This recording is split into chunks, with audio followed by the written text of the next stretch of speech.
अभिनेत्री और मॉडल शेफाली जरीवाला की अचानक हुई मौत ने कई सवाल खड़े कर दिए हैं। क्या ये एक मेडिकल लापरवाही का नतीजा है या फिर कोई अनजानी चूक जिसने उनकी जान ले ली? मौत की असली वजह क्या है, इसका पता पोस्टमार्टम रिपोर्ट के बाद ही चलेगा। लेकिन जो शुरुआती जानकारियां सामने आई हैं वो जानकारियां हैरान करती हैं। हम आपको दिखाते हैं।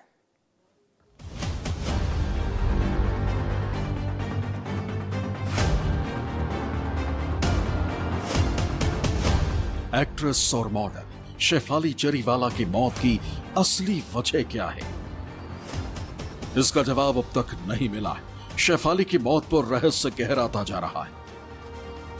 पुलिस की शुरुआती जांच में किसी तरह के फाउल प्ले के संकेत नहीं मिले, लेकिन अब तक पोस्टमार्टम रिपोर्ट रिजर्व रखी गई और मुंबई पुलिस मामले की बारीकी से जांच कर रही। पुलिस ने एक्सीडेंटल डेथ रिपोर्ट दर्ज की। शेफाली के पति पराग त्यागी समेत 14 लोगों के बयान दर्ज किए गए। घर से सीसीटीवी फुटेज जब्त की गई। शेफाली की मेडिकल हिस्ट्री की भी जांच चल रही। शेफाली का पोस्टमार्टम कूपर अस्पताल में हुआ और इसका वीडियो भी रिकॉर्ड किया गया।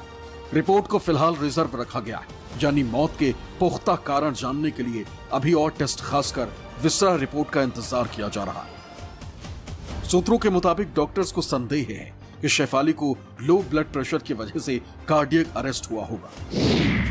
बहुत कम चलना, वजन ज्यादा बढ़ना, ज्यादा सिगरेट पीना, ज्यादा शराब पीना, रात में नींद न आना, मानसिक तनाव। आजकल के टाइम पे जबकि स्ट्रेस इतना ज्यादा है, उससे रक्तचाप बढ़ जाता है और साथ में अगर ये दूसरे फैक्टर्स भी हों, जैसे कि स्मोकिंग करना, ज्यादा अल्कोहल पीना, ये सब चीजें भी और जिसकी वजह से अगर आप वजन ज्यादा बढ़ जाए आपका, तो ये सारे कारण भी होते हैं लोगों के अंदर, जिसकी वजह से हार्ट की समस्याएं जो हैं वो बढ़ती जा रही हैं। शेफाली की मौत को लेकर बताया जा रहा है कि जिस दिन शेफाली की मौत हुई उस दिन शेफाली ने व्रत रखा था। शाम को उन्होंने फ्रिज से कुछ खाया और खुद ही एक ग्लूटाथियोन इंजेक्शन लिया। ग्लूटाथियोन एक एंटी एजिंग थेरेपी मानी जाती है। अब सवाल उठ रहा है कि क्या खाली पेट ग्लूटाथियोन इंजेक्शन लेना उनकी मौत की वजह था? ग्लूटाथियोन इंजेक्शन त्वचा को चमकदार बनाने और उम्र के असर को कम करने के लिए इस्तेमाल होता है, लेकिन इसके साइड इफेक्ट्स को लेकर एक्सपर्ट्स लगातार चेतावनी देते आए।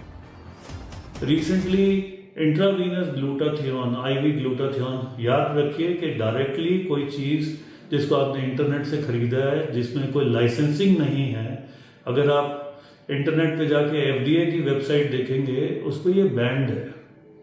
सो वो उसमें काफी सारे साइड इफेक्ट्स बताए गए हैं, लेकिन लोग इसको मार्केट से खरीदते हैं। प्रॉपर बायर्स नहीं है, प्रॉपर डिस्ट्रीब्यूटर्स नहीं है, उसको लेके अपने ब्लड स्ट्रीम में डायरेक्टली डाल रहे हैं। So it is like a accident waiting to happen. Police को शेफाली के घर से 2 एंटी एजिंग दवाओं के पैकेट भी मिले। सूत्रों की माने तो डॉक्टर्स ने आशंका जताई है कि सेल्फ मेडिकेशन की वजह से कार्डियक अरेस्ट हो सकता है। शेफाली के एक करीबी दोस्त ने पुलिस को बताया कि मौत से कुछ ही घंटे पहले शेफाली ने विटामिन सी आईवी ड्रिप ली थी। पुलिस ने वो ड्रिप देने वाले व्यक्ति से भी पूछताछ की। तो क्या self medication, anti ageing therapy और खाली पेट इंजेक्शन शेफाली की जान ले गई?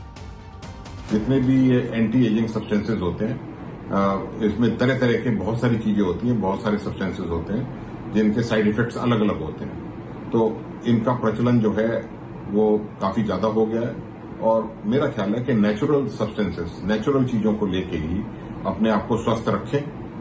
अपने फल फ्रूट्स वगैरह जो लेके अपने आप को स्वस्थ रखें। जो लोग अंडे खाते हैं उसमें से एग वाइट्स वगैरह लें, जिससे कि आपका प्रोटीन की मात्रा बढ़े। कम उम्र में हार्ट अटैक की समस्या के मामले लगातार बढ़ते जा रहे हैं और इससे नामी सेलिब्रिटी भी बच नहीं सके। ऐसे में सावधान रहने की जरूरत है। हालांकि शेफाली की डेथ के मामले में फाइनल पोस्टमार्टम रिपोर्ट और पुलिस की जांच के बाद ही सच सामने आएगा। मुंबई से इंद्रजीत सिंह के साथ पल्लवी झा, दिल्ली, न्यूज़ 24।